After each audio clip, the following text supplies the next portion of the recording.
Hi, fourth graders. Today we're going to learn about European immigration from the 1840s to the 1920s. An immigrant is a person who moves from one country to come and permanently live in another.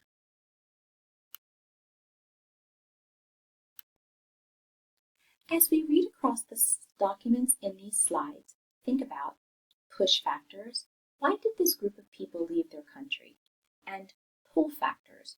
What drew this group of people to America? Irish immigration. In 1845, a fungus destroyed Ireland's potato crops, resulting in what became known as the Great Potato Famine. With little food available, millions of people died in Ireland. As a result, within the following 5-year period, over 500,000 Irish people traveled to America to build new lives. At one point, they made up almost half of all immigrants in the United States. At that time, Ireland was rural and had very little industry, making it very hard and confusing for the new immigrants when they arrived in a city as large as New York City.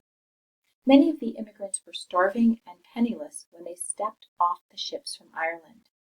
They were among the poorest people in the city, and their living conditions in crowded tenements left them struggling to survive. They were made fun of in cartoons and treated poorly by others. They found it difficult to get good-paying jobs, so men often worked on the docks, boys sold newspapers on the streets, and girls worked as servants for the wealthy. But over time, Irish immigrants started to achieve success in America. They became teachers, firemen, and business people. German immigration. Even though in the 1800s some German immigrants to New York City worked alongside the Irish on docks and in factories, many of them came here with more money and education than the Irish had. The German immigrants had useful skills in crafts and in business, and were good at organizing things like schools, libraries, and trade unions. Consisting of Protestants, Catholics, and Jews, these German immigrants came to America for various reasons. Some were farmers who had lost their land, but many came because of industrialization in Germany. Craftsmen who had made things with their hands were replaced by machines. Some also left Germany because of political persecution, especially after a failed revolution in 1848. Between 1820 and 1915, almost 6 million Germans immigrated to the United States looking for a better way of life. In New York City, many Germans made their homes in a neighborhood in the northeast section of a city called Kleindeutschland, which means Little Germany. They became famous for their bakeries and custom-made cabinet work.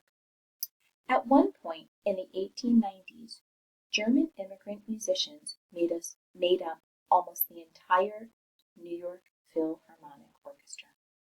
As time went on, Germans began settling in other cities, notably Milwaukee, Cincinnati, and Chicago.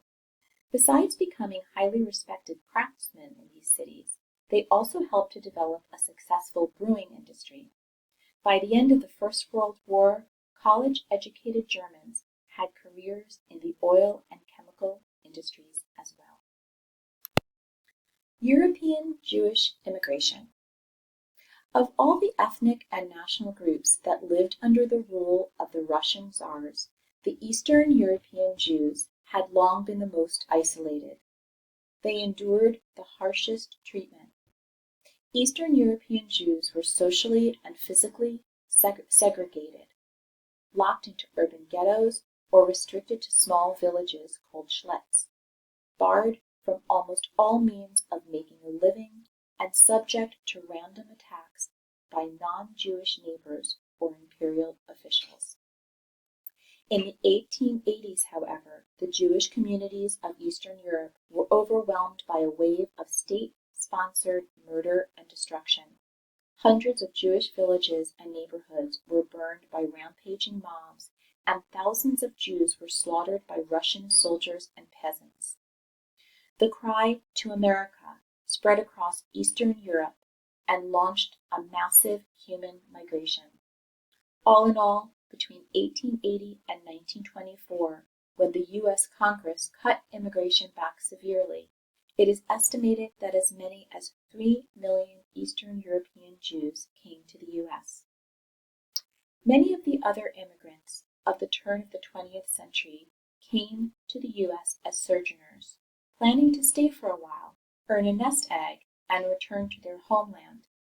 The Jews of Eastern Europe had no such intentions. They had abandoned the Old World once and for all. Around the turn of the 20th century, nearly one-half of the Jewish population of the United States lived in New York City. There, they would create a world unlike any other in the annals of American. Italian immigration. At the start of the 20th century, diseases and natural disasters swept through Italy. As transatlantic transportation became more affordable, and as word of American prosperity came, Italians found it increasingly difficult to resist the call to America. Within 5 years, between 30 and 50% of this generation of immigrants would return home to Italy. Those who stayed usually remained in close contact with their family in the old country and worked hard in order to have money to send back home. The streets of Lower Manhattan, particularly parts of Mulberry Street, quickly became heavily Italian in character, with street vendors, store owners, and residents alike all speaking the same language, or at least a dialect of it. Many distinctive events and practices maintained the unity of the village: weddings, feasts, christenings, and funerals. One that often caught the attention of outsiders was the festa, a parade celebrating the feast day of a particular village's patron saint. Hundreds or thousands of residents would follow the image of the saint in a procession through the streets of the neighborhood. Swedish immigration. In the 1830s and 40s, small groups of Swedish farmers had begun to make the long voyage to the U.S. in search of more land or religious freedom. By the middle of the century, however, Sweden was in the throes of a national population crisis.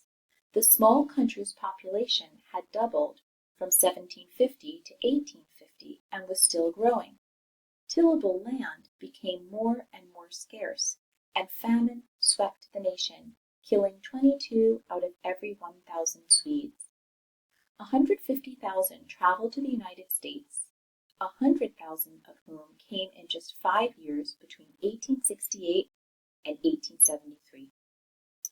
The majority of these immigrants, after arriving in East Coast cities, quickly made their way to the new states and territories of the Midwest, drawn by the promise of open land and by the American letters from their compatriots.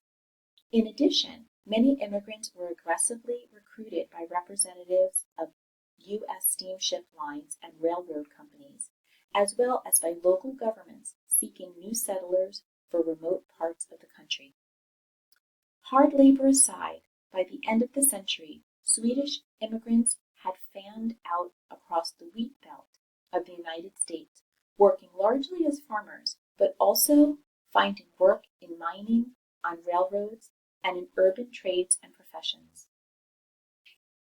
Many others moved to the Pacific Northwest states, where they found that the dense woods and rugged coastline reminded them of home, and where they could put their timbering skills to work.